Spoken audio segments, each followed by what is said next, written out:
Hi ಎಲ್ರಿಗೂ ನಮಸ್ಕಾರ. Welcome back to my YouTube channel sir ನೆನಪು. ಇವತ್ತು ನಾವು ಉತ್ತರ ಕರ್ನಾಟಕದ ಸ್ಪೆಷಲ್ ಅಲಸಂದಿ ಕಾಳು ಪಲ್ಯನ ಹೇಗೆ ಮಾಡೋದು ಅಂತ ನೋಡೋಣ. ಅದಕ್ಕೆ ಮುಂಚೆ ಯಾರೆಲ್ಲ ಹೊಸ್ತಾ ನನ್ನ ಚಾನಲ್ ನೋಡಿದ್ರು ಪ್ಲೀಸ್ ನನ್ನ ಚಾನಲ್ನ ಸಬ್ಸ್ಕ್ರೈಬ್ ಮಾಡ್ಕೊಂಡು ನೋಡಿ. ನೀವು ಸಬ್ಸ್ಕ್ರೈಬ್ ಮಾಡೋದ್ರಿಂದ ನಾನು ಹಾಕೋ ಎಲ್ಲ ವಿಡಿಯೋ ನಿಮಗೆ ಬಂದು ಸೇರ್ತವೆ. ಈಗ ಹೇಗೆ ಮಾಡೋದು ಅಂತ ನೋಡೋಣ. ಒಂದು ಕುಕ್ಕರ್ ತೊಗೊಂಡಿದ್ದೀನಿ ನಾನಿಲ್ಲಿ. ಒಂದು ಬಟ್ಲಾಗುವಷ್ಟು ಅಲಸಂದಿ ಕಾಳನ್ನ ತೊಳೆದು ಹಾಕ್ಕೊಂಡಿದ್ದೀನಿ. ಅದಕ್ಕೆ ಅದು ಮುಳುಗುವಷ್ಟು ನೀರು ಸೇರಿಸ್ಕೊಂಡು ಉಪ್ಪು ಹಾಕ್ಕೊಂಡು ಒಂದೆರಡು ವಿಸಿಲ್ ಕೂಗಿಸ್ಕೊಳ್ಳೋಣ. ಅಲಸಂದಿ ಕಾಳನ್ನ ಬೇಯಿಸ್ಕೊಳ್ಳೋಣ. ನೋಡಿ ಚೆನ್ನಾಗಿ ಬೆಂದಿದ್ದಾವೆ. ಈಗ ಒಂದು ಮಿಕ್ಸರ್ ಜಾರ್ ತೊಗೊಂಡಿದ್ದೀನಿ. ಈ ಮಿಕ್ಸರ್ ಜಾರ್ಗೆ ಒಂದು ಟೊಮೊಟೊನ ಕಟ್ ಮಾಡಿ ಹಾಕ್ಕೊಂಡಿದ್ದೀನಿ. ಖಾರಕ್ಕೆ ಹಸಿಮೆಣಸಿನ್ಕಾಯಿ ಹಾಕ್ಕೋತಾ ಇದ್ದೀನಿ. ಒಂದು ಇಂಚಷ್ಟು ಶುಂಠಿ, ಒಂದು ಗೆಡ್ಡೆ ಬೆಳ್ಳುಳ್ಳಿನ ಹಾಕ್ಕೋತಾ ಇದ್ದೀನಿ. ಈಗ ಇದಕ್ಕೆ ಬೇಯಿಸಿರೋ ಅಲಸಂದಿ ಕಾಳನ್ನ ಸೇರಿಸ್ಕೊತಿದ್ದೀನಿ. ಸಾರಿನ ಚಮಚದಲ್ಲಿ ಒಂದು ಚಮಚ ಆಗುವಷ್ಟು ಅಲಸಂದಿ ಕಾಳನ್ನ ಸೇರಿಸ್ಕೊಂಡು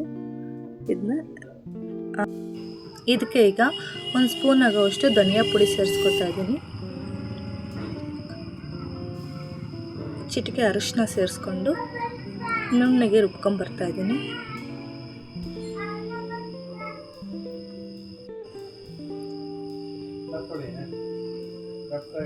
ಈಗ ಗ್ಯಾಸ್ ಮೇಲೆ ಒಂದು ಪಾತ್ರೆ ಇಟ್ಕೊಂಡಿದ್ದೀನಿ. ಪಾತ್ರೆಗೆ ಪಲ್ಯ ಮಾಡೋಕ್ಕೆ ಎಷ್ಟು ಬೇಕೋ ಅಷ್ಟು ಎಣ್ಣೆ ಸೇರಿಸ್ಕೊತಾ ಇದ್ದೀನಿ. ಸಾಸಿವೆ, ಕರಿಬೇವು,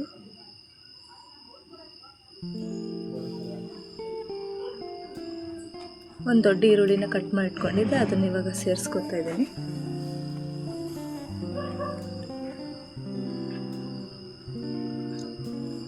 ಚೆನ್ನಾಗಿ ಫ್ರೈ ಮಾಡ್ಕೊಳ್ಳೋಣ.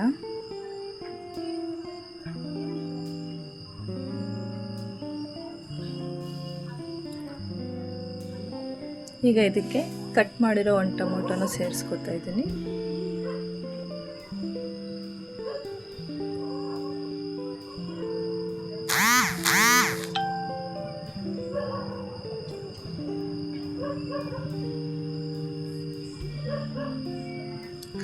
ಸ್ವಲ್ಪ ಉಪ್ಪು ಸೇರಿಸ್ಕೊಂಡು ಟೊಮೊಟೊ ಸಾಫ್ಟ್ ಆಗೋ ತನಕ ಬೇಯಿಸ್ಕೊಳ್ಳೋಣ.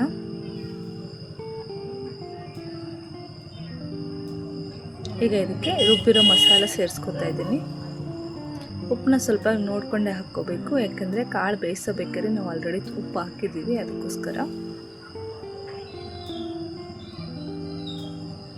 ಒಂದೆರಡು ನಿಮಿಷ ಚೆನ್ನಾಗಿ ಎಣ್ಣೆಲೆ ಫ್ರೈ ಮಾಡ್ಕೊಳ್ಳೋಣ ಈ ಮಸಾಲೆನ.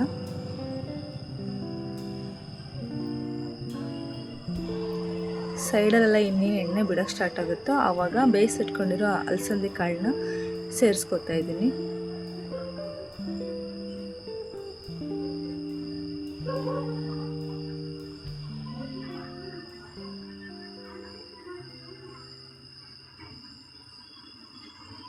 ಈಗ ಸ್ವಲ್ಪ ಉಪ್ಪು ಬೇಕಾದರೆ ನೋಡ್ಕೊಂಡು ಹಾಕ್ಕೊಳ್ಳಿ. ಈಗ ಮೀಡಿಯಮ್ ಫ್ಲೇಮಲ್ಲೇ ಒಂದು 10 ನಿಮಿಷ ತಟ್ಟೆ ಮುಚ್ಚಿ ಬೇಯಿಸ್ಕೊಳ್ಳೋಣ.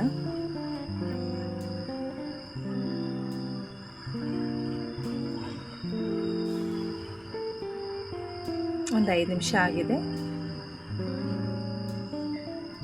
ಇನ್ನೊಂದು ಸರಿ ತಿರುಗಿಸ್ಕೊಳ್ಳೋಣ, ಇಲ್ಲ ತಳ ಹಿಡಿದ್ಬಿಡುತ್ತೆ. ಇನ್ನೊಂದು 2 ನಿಮಿಷ ಈ ಥರ ಕುದಿಸ್ಕೊಂಡ್ಬಿಟ್ರೆ ನಮಗೆ ಸೂಪರ್ ಟೇಸ್ಟಿಯಾಗಿರೋ ಅಲಸಂದಿ ಕಾಳು ಪಲ್ಯ ರೆಡಿ ಆಗಿಬಿಡುತ್ತೆ. ಆಲ್ಮೋಸ್ಟ್ ನಮ್ಮ ಉತ್ತರ ಕರ್ನಾಟಕದಲ್ಲಿ ಡಾಬಾಗಳಲ್ಲಿ ಮತ್ತು ಮನೆಯಲ್ಲಿ ಆಲ್ಮೋಸ್ಟ್ ಅಲಸಂದಿ ಕಾಳು ಪಲ್ಯನ ಸರ್ವ್ ಮಾಡ್ತಿರ್ತಾರೆ. ಟೇಸ್ಟು ಚೆನ್ನಾಗಿರುತ್ತೆ, ಮಾಡೋದು ತುಂಬ ಈಜಿ. ಜೋಳದ ರೊಟ್ಟಿ ಜೊತೆ ಈ ಪಲ್ಯ ತುಂಬ ಸೂಪರ್ ಕಾಂಬಿನೇಷನ್ ಅಂತಲೇ ಹೇಳ್ಬೋದು.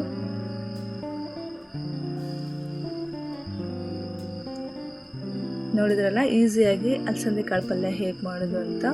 ಇಷ್ಟ ಆದರೆ ಪ್ಲೀಸ್ ನನ್ನ ಚಾನಲ್ನ ಸಬ್ಸ್ಕ್ರೈಬ್ ಮಾಡಿ, ಶೇರ್ ಮಾಡಿ, ಕಮೆಂಟ್ ಮಾಡಿ. Thank you.